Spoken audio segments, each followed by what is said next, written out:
सतत 4 दिवस हंगेरीतल्या या निर्जन खेडेगावातील आमचा अज्ञातवास संपला. अहो, आमचा ड्रायव्हर आला. 4 दिवस बेपत्ता होता ना तो. खरं म्हणजे मी त्याला आमच्या वेळापत्रकाची चुकीची माहिती दिली होती. भाषा कधी आड आली की होतं असं. मात्र याचा शेवट गोड झाला. शेवट गोड झाला म्हणजे हा व्हिडिओ काय इथे संपला नाही हो. अजून जाहिराती लागायच्या आहेत. आज अगदी आमच्या भारतीय प्रेक्षकांना निव्वळ आनंद नव्हे तर अचंब्या व्यतिरिक्त अभिमान वाटेल अशा जागी आम्ही निघालो आहोत. आता तुम्ही म्हणाल, हंगेरीमध्ये असं काय आहे की ज्याचा आम्हा भारतीयांना अभिमान वाटणार? अहो, तुम्ही चला तर. 5 मिनिटातच आपण बालाटोन तळ्यापाशी पोहोचत आहोत. गेले 4 दिवस मी तुम्हाला डोंगर माथ्यावरून दाखवत होतो ना, मला त्याच तळ्यापाशी जायचंय. तिथेच आम्ही चाललो आहोत. आणि तिथे जाण्यास तात्पर्य हे की भारतीय व्यक्तींचा इथे हंगेरीमध्ये होणारा आदर आपण पाहणार आहोत. आता एक गोष्ट मी तुम्हाला आधीच सांगतो. आम्हा युट्यूबरचा धंदा काय आहे की असे परगावी कुठे काही भारतीय दिसले की तुम्हा प्रेक्षकांच्या भावना पिढेपर्यंत इथून काहीतरी फेकत राहायचं. बातम्यांमध्ये आम्ही आणखीन थोडा गोडा मसाला घालून त्यांना वळवायच्या. म्हणजे तुम्ही प्रेक्षक एकदम वाहवा वाहवा करायचे. म्हणजे आम्ही ते तुमच्याकडून काढून घ्यायचे. पण आमचे प्रेक्षक म्हणून मी तुम्हाला आधीच सावध करतो, नाहीतर तुमचा भावनाचा घननिळा बरसला होईल.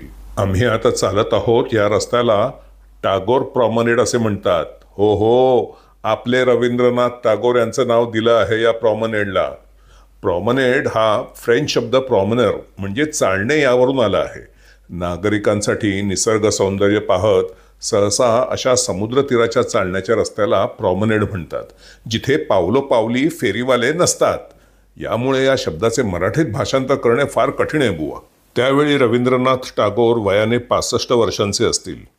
युरोपमधील एका देशानंतर दुसऱ्या देशात अशा अनेक ठिकाणी त्यांच्या व्याख्यानांचा कार्यक्रम चालू होता. दौऱ्याच्या शारीरिक आणि मानसिक ताणाने त्यांना हृदयविकाराचा झटका आला आणि त्यांना अत्यंत चिंताजनक अवस्थेत इथल्या तळ्याकाठच्या स्टेट हॉस्पिटल ऑफ कार्डिओलॉजीमध्ये तातडीने आणण्यात आले. आणि मी तुम्हाला ते इस्पितळ वगैरे दाखवणार नाही आहे, कारण जवळच्या लोकांनी आशा सोडलेले रवींद्रनाथ टागोर अगदी 10 दिवसात खणखणीत बरे झाले. इथे मिळालेल्या शुश्रूषेबद्दल, अहो मी शुश्रूषेबद्दल सांगत आहे, हा फॅन काय बघताय तिकडे? तर उपकार व्यक्त म्हणून रवींद्रनाथ टागोर यांनी कविता लिहिली आणि इथे वृक्षारोपण सुद्धा केले. ही गोष्ट 1926 सालची आहे. आता किती मोठा झाला आहे तो वृक्ष. त्या वृक्षाखाली त्यांच्या पुतळ्याजवळ त्यांनी लिहिलेली कविता सुद्धा आहे. इथे बरे झाल्यानंतर रवींद्रनाथ टागोर आणखीन तब्बल 15 वर्ष म्हणजे वयाच्या 80 पर्यंत जगले. मात्र रवींद्रनाथ टागोर यांनी केलेल्या वृक्षारोपणाचा भारत आणि हंगेरी या 2 देशांमध्ये मैत्री संबंधात वाढ होण्यास सुद्धा फार मदत झाली.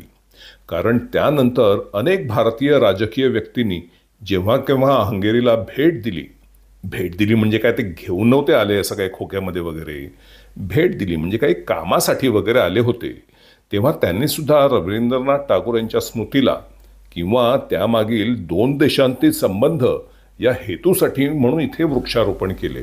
भारतातील राजकीय वर्तुळातील अनेक नावे इथे पाहून आम्हाला सुद्धा फार आश्चर्य वाटले. इथे रस्त्यावर फिरणारे काही गाईड असतात, त्यांच्याकडील इतर काही गोष्टी ऐकून आम्हाला फार हसू आले. पुढे आपली भारतीय मंडळी दिसतील तेव्हा सांगतोच मी तुम्हाला. इथे इतर काही हंगेरियन राजकीय मान्यवरांचे पण पुतळे आहेत, पण ते सगळं सांगत बसलो ना तुम्हाला तर पुन्हा इथे जाहिराती लागतील. आई पुढे भारतीय नावे शोधत आहे, तोपर्यंत मी तुम्हाला बाकीच्या गोष्टी सांगतो. मगाशी इथे कोण नेमका गाईड असा नाही, पण असंच ते रस्त्यावर वगैरे माहिती सांगतात ना, असा कोण होता. त्याला कदाचित रवींद्रनाथ टागोर यांचा किंबहुना केवळ नोबेल पारितोषिक विजेते रवींद्रनाथ टागोर म्हणून असा अभ्यास असावा. तो त्याच्या जवळच्या 4 माणसांना सांगत होता की ही अखंड बाग सगळी नोबेल पारितोषिक विजेत्यांची आहे.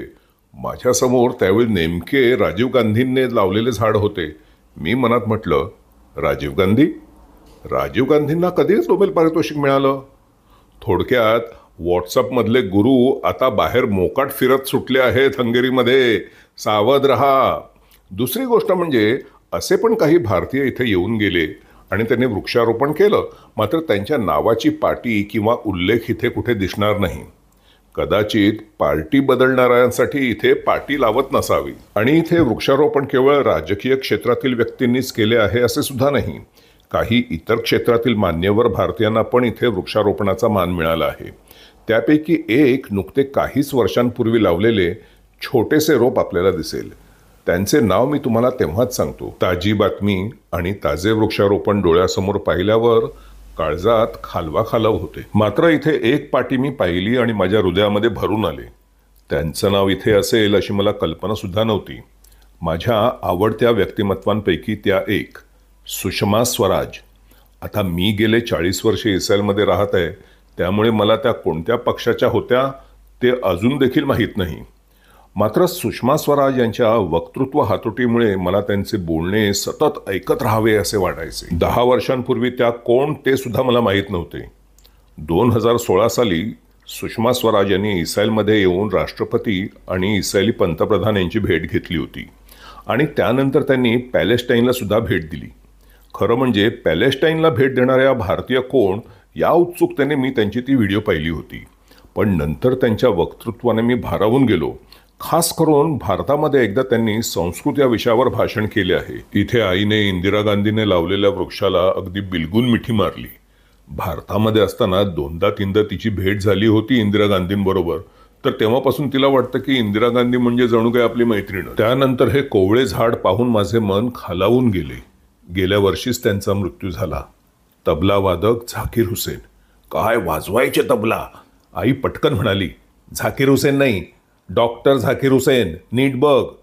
मी म्हटलं, तबल्यामध्ये कधीपासून द्यायला लागले डॉक्टरेट?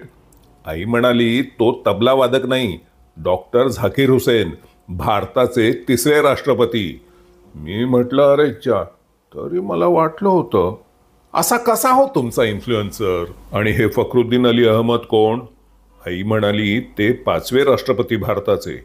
आणि मग ते डॉक्टर नाही?